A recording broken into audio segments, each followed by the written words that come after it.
The breaking news as you're watching this helicopter make its way from Brooklyn to lower Manhattan. Take a look at this. That is the now deposed, ousted Venezuelan leader Nicolas Maduro and his wife Cilia Flores aboard that helicopter heading to that heliport.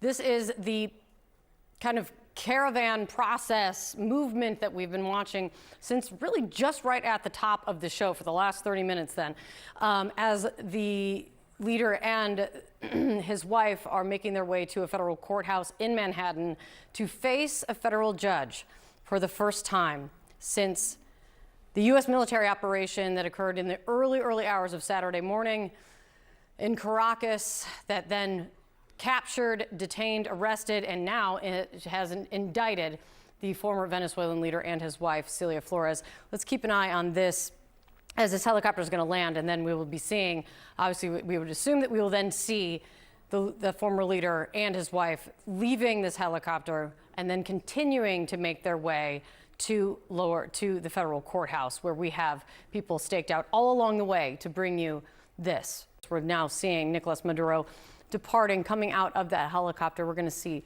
his wife probably depart right after that. He's going to be now getting into, we assume, we'll be getting into another vehicle and heading to the courthouse. Just remarkable to see this.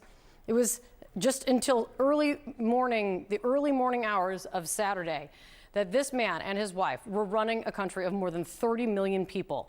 And then that dramatic and violent U.S. military operation taking place that has now captured them and now making their way with their hands bound in those tan jumpsuits to be facing a federal judge.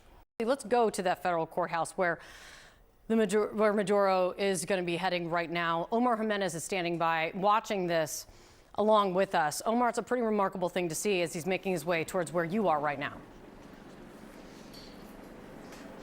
Yeah, and the preparations for this have really been noticeable on the ground here. Obviously, there's always a stepped up federal security presence to begin with outside this federal courthouse. But here you have barricades up. You actually have a long line stretching outside the entrance of the courthouse, waiting to go in once those doors actually open. And as you see some of those images, I mean, you see Nicolas Maduro. You and I talked about it to start the show, just how quickly things change, where now he is literally being flanked by DEA agents in a tan suit alongside his wife, walked down a very visible path from this heliport in the southern part of Manhattan here. From there, we're expecting, obviously, they'll be in vehicles and making their way to this federal courthouse, where we expect that hearing to happen a little bit later this morning, but also to critically begin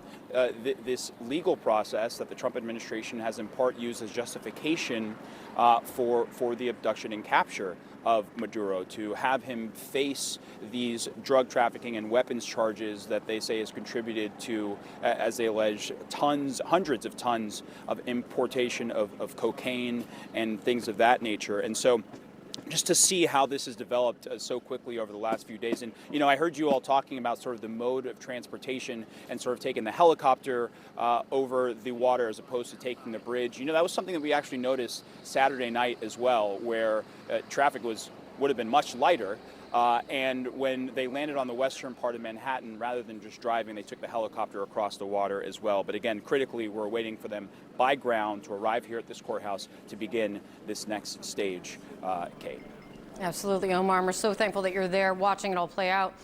To track this was that they're now back into another armored vehicle and will be leaving the heliport shortly, heading out with that caravan, you would assume, headed right to where Omar Jimenez is at that federal courthouse. Thank you, Kay. Joining us now, CNN political and global affairs commentator Sabrina Singh. Also with us, CNN national security analyst Alex Plitzis. I'm going to start with you, Alex. You have gotten some new details about this operation, about the extraction of the former president of Venezuela, Nicolas Maduro, as we have been watching these pictures, historic pictures of him heading towards his first appearance in a Manhattan court. What have you learned? So in speaking to CIA and Department of Defense officials over the weekend and then coming into this morning, this was the culmination of months of preparation and training. So it's clear the decision to do this, or at least be prepared for it, was made many months ago. There was a full mock-up facility that was built, very similar to what was done for the bin Laden raid, that was trained on for months by the Army's Delta Force, along with members of the FBI hostage recovery team, who augmented the military because this was a law enforcement operation where they ended up arresting and then extracting Maduro. There's some contention over whether it's law enforcement or military if you listen to members of Congress, but for all intents and purposes, those were the authorities it was executed under. Why that type of thing is important is when you have a mock facility, you use it to train and then to determine the timeline, preparation, how long does it take to get there, how long will you be on the objective, and small details matter. So for example, the bin Laden raid, when the CIA built the mock-up facility, they used a chain link fence around the perimeter as opposed to like the 18-foot thick walls at the compound. And so when they trained on it, the rotor wash from the helicopter actually escaped during preparation and training. But when they were in Abdabad afterwards and they were flying, that didn't happen when the helos went down. So those types of things are incredibly important for preparation. Yeah, you're talking about sort of this planning very similar to the intense planning in Abbottabad to try and extract or to eventually kill Osama bin Laden. In this case, they took pains to make sure that Maduro and his wife were kept alive. I do want to go to you, Sabrina, because we've been hearing a lot from the president in the last 24 hours about what his plans are for Venezuela as we watch these historic pictures of the former president of Venezuela being taken into U.S. custody, taken to court on a myriad of charges. And the president has said that the United States will run Venezuela. He's been asked that over and over, and his answer has been consistent. So what would it take for the United States to actually run Venezuela when you consider all the complications going on there right now? Yeah, thanks, Sarah. I think to put things in perspective, I mean, Venezuela is about twice the size of California or even Iraq. So to run a country with 30 million people, and Donald Trump says that we are running Venezuela, that I think there are a lot of outstanding questions. And I hope that members of Congress on both sides of the aisle are pressing this administration for more details, because if we are, quote, running Venezuela, that is going to entail putting some type of military assets on the ground. And you heard, yesterday, President Trump saying that we're going to extract the wealth from Venezuela from the oil fields. Well, if companies are going to go into Venezuela and start extracting oil, these oil fields are also going to have to be secured. So again, I have so many questions on what it means that we're running Venezuela, what that means for our military buildup outside the coast of Venezuela. That's obviously putting incredible strain on our military force and frankly, our readiness. But I think also to the larger point that the president was making on Air Force One yesterday, it seems like we're not stopping at Venezuela. It seems like, he has his sights potentially set on Colombia, Cuba, and of course, we've obviously heard about Greenland. So I think the question, members of Congress and frankly, the president's base also need to be asking is, how does this fit into the America First agenda that he ran on, in the 2024 election? Because we are now getting into the business of nation building, something that the president was, pretty much against for the entire election season. So I have a lot of outstanding questions on what it means for Venezuela, but also the Western Hemisphere more broadly. Yeah, and again, I just want to mention the pictures we've been watching as the former president of Venezuela, Nicolas Maduro, is being taken to a court in Manhattan for his first appearance alongside his wife, Cilia Flores. Alex, from your standpoint, you talked about the intricacies that you've just brought us new details about the intricacies of how they were able to extract both Maduro and his wife. And now you're hearing the president again reiterate that they are talking about running the country. From a national security standpoint, what position does this put the United States in right now? It's still a little bit of an uncertain one. I mean, we can sort of derive a little bit more detail from some of the actions that speak to things that were unsaid by the president for what the future looks like.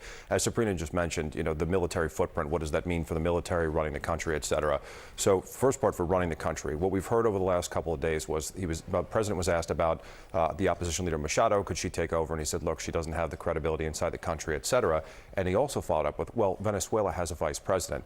Very quickly thereafter, within hours, the Venezuelan vice president came out and said, look, we're not in support of this. You need to return Maduro. We'll defend the country, which didn't exactly make it sound like there was some sort of coordination ahead of time, which meant, okay, so what was the plan afterwards?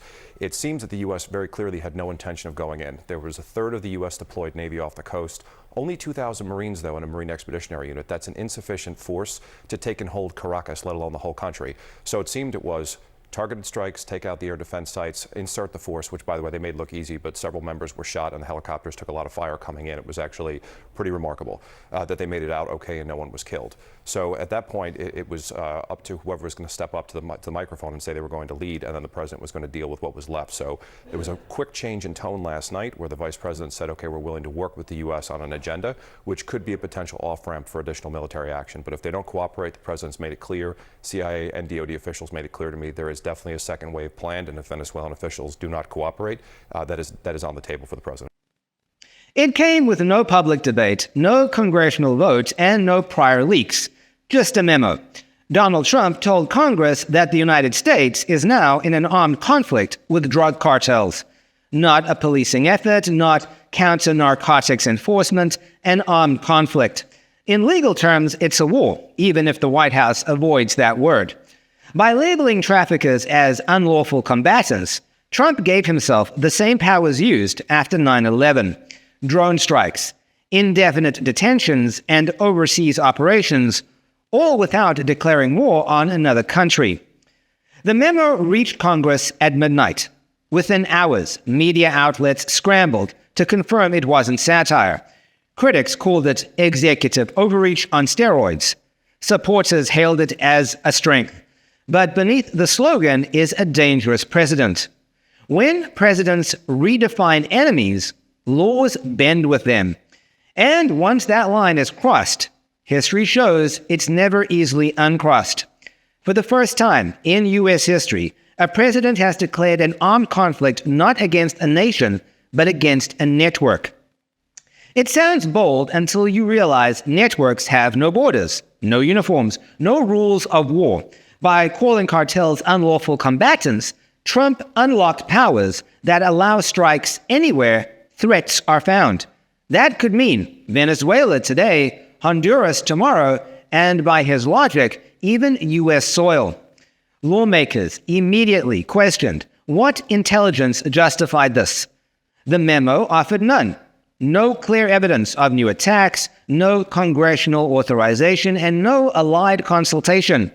The Pentagon, caught off guard, scrambled to redefine missions that had been run by law enforcement for decades. International law experts warned this could violate the UN Charter's sovereignty clause, essentially turning anti-drug operations into undeclared wars.